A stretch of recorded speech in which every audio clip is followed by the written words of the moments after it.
Okay, and I'll introduce our third speaker, our conference co-chair and my dear colleague, Dr. Barb Astle. She's the MSN director, the director of graduate program in the nursing program, and she's going to present on this topic of the well-being of persons with albinism in Africa in light of planetary health. Oh, it's so wonderful to see some familiar faces, new faces, and be here. So I'm talking today about, planetary health, protecting the health and well-being of persons with albinism in Africa and globally. And I really want to give a thanks to my co-lead that's been working with me for a long time now on this project, Dr. Sheryl Reimer-Kirkham. Thank you for your kind introduction. Ikponwosa, who's a lawyer here in Canada and from the diaspora, Nigeria. Meghann Buyco, who is our research coordinator and working with us. Dr. Kendra Rieger, chairing another session. And also it's behalf of all of our other researchers and partners from 7 countries that we bring this to you. So as part of a program of research about albinism and human rights, the aim of this presentation is to discuss the importance of advocating for an intersectoral and transdisciplinary planetary approach to address how to mitigate the effects of climate change, specifically related to the ongoing lack of access to sunscreen, sun protection, UV protective clothing, and skin cancer prevention and treatment. We draw on a climate justice movement framed as human rights, as well as environmental justice issues, to illuminate the global policy implications for climate resilience of persons with albinism. I love this picture. So persons with albinism, what is that about? Persons with albinism have a reduced melanin in their skin. And so what happens is, so they consequently not only have problems with their skin and eyes, they are disproportionately more vulnerable to the dangerous effects of climate change. We all are in danger, but they are more so. And there tends to be a higher incidence of albinism in Africa, which amplifies the vulnerability of this particular population and requires further study. This is a picture here. So this just tells you that since about 2016, Dr. Sheryl Reimer-Kirkham and I and a cadre of amazing people have been working together on persons with albinism and human rights. And it's really interesting. I'm going to just share with you how that ended up being in such a concern for us in terms of climate change for this particular population. So we established a program of research, and we closely work with our partners around the world: Tanzania, South Africa, Kenya, Ghana, Nigeria, United Kingdom, and Canada. This partnership is transdisciplinary. Planetary health, nursing, medicine, philosophy, religious studies, legal studies, and intersectoral, academics, civil society actors, government representations, medical personnel, prioritizing the concerns for the health and well-being of persons with albinism. So in this picture here, it's really important that we have talked about, and because of, in light of what we're seeing globally and witnessing these massive disruptions to our environment, is changing how we as humans and species live. And so you can see in this particular diagram that I've put together, pictorial, there's been devastating droughts, floods, heat extremes, fluctuations in temperatures, which are increasing and are projected to continue in the future, not only, as we've heard, in intensity and duration, but also geographically worldwide. The Intergovernmental Panel on Climate Change states that Africa is warming faster than the rest of the planet, and if not addressed, will result in adverse impacts, not only on the African economies, but also the well-being. More recently, this past fall, the former United Independent Expert on the Enjoyment of Persons with Albinism on our research team, IK, Euro, and the current UN expert, Maluka and Miti Drummond, delivered a report on climate change and persons with albinism at the 78th session of the General Assembly, bringing attention to the urgent concerns of persons with albinism.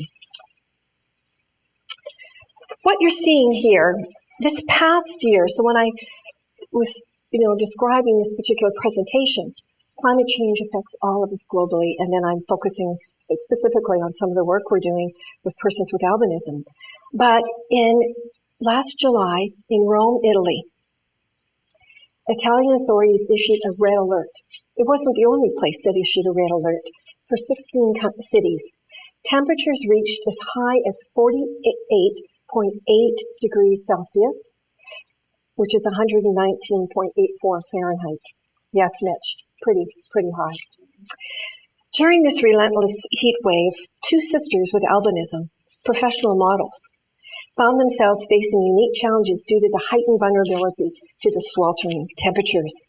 They did not venture outside around the times between 6 in the morning to 9 p.m.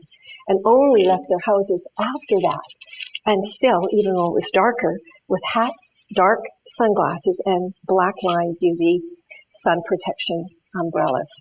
You can see on the right-hand side, there's someone there, and so if you have getting shade from the umbrellas, that person doesn't have albinism, but is fair-skinned.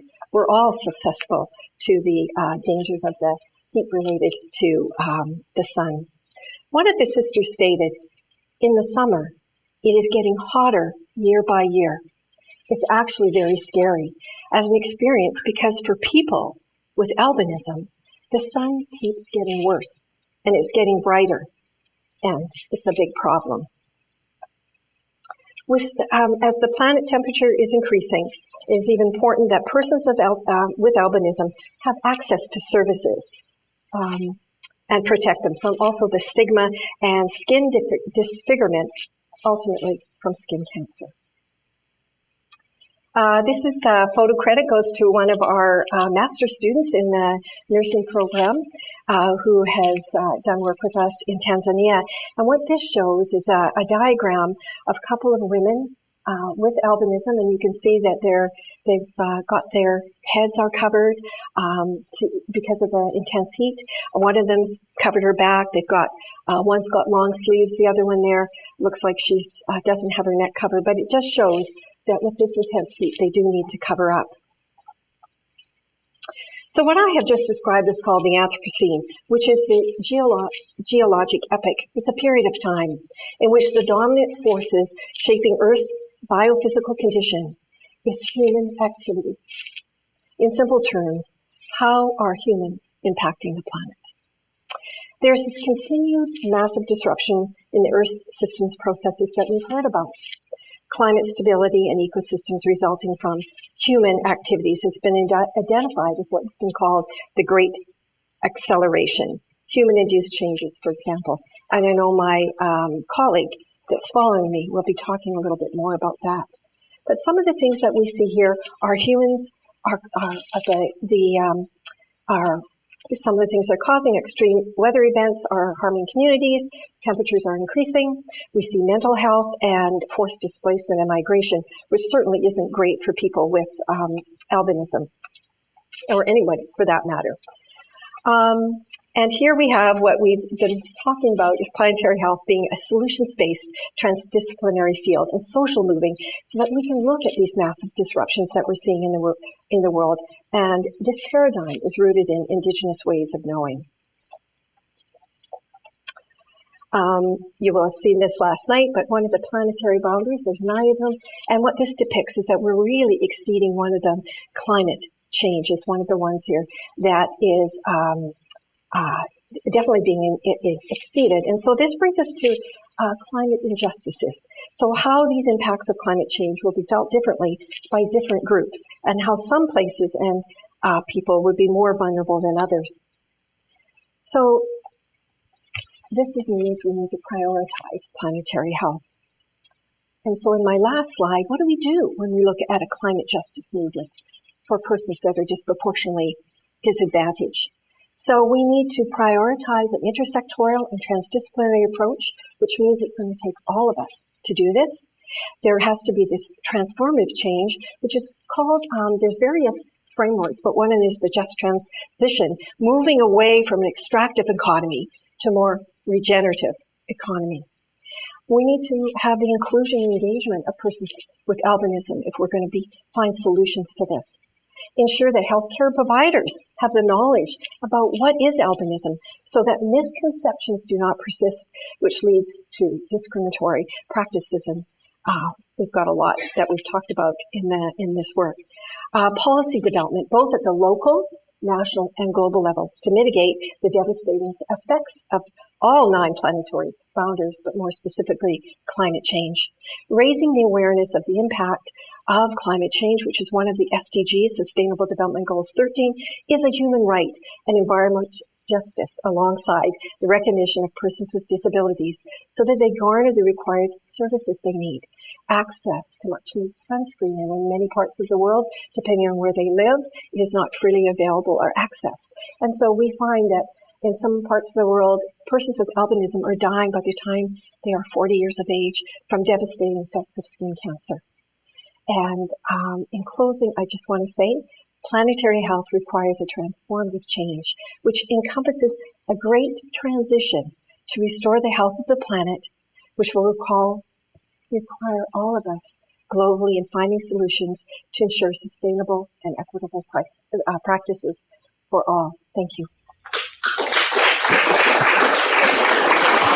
Well, I'm just wondering, you said before that they have like lower melanin than compared to people around them, the albino people. I'm sorry? The albino children, they have lower melanin. Yeah, well, anybody with that has albinism will be lacking melanin in their skin. Does that mean that puts them at a higher risk than compared to the people who live in like the north side of the planet, like Earth, in Northern America or Europe, or is that like are they all on the same degree? Any person that has albinism, no matter where they live, will be affected by the devastating effects of the sun, right, wherever you live. But it just tends that in different places in Africa, there's a higher proportion of number of people and their access to services. So if you're in various parts of the world, you can just easily access sunscreen. But if you are in different places in the world, that ability to even get sunscreen or work, and one of the things I've written about is shade, and you heard about that today, where when you're in looking, that's why they have the umbrellas, those young women in Italy. So in parts of Africa, they have to migrate, and they're looking sometimes for even just to sit down under a tree to find a shaded space isn't always easy. So we've wanted to highlight that there's, in certain areas of the world, if you live here in Canada, you can go to, many people can just go and buy their sunscreen, sun protective clothing, but in other parts of the world, they are really susceptible to not being able to access this. But also there's discrimination. So in the last slide, I talked about the importance of educating our health professionals, persons, about what is albinism. And that's some of the work that some of the current work we're doing in our long-stemmed program of research. So thank you for that. Okay, thank you. Thank you.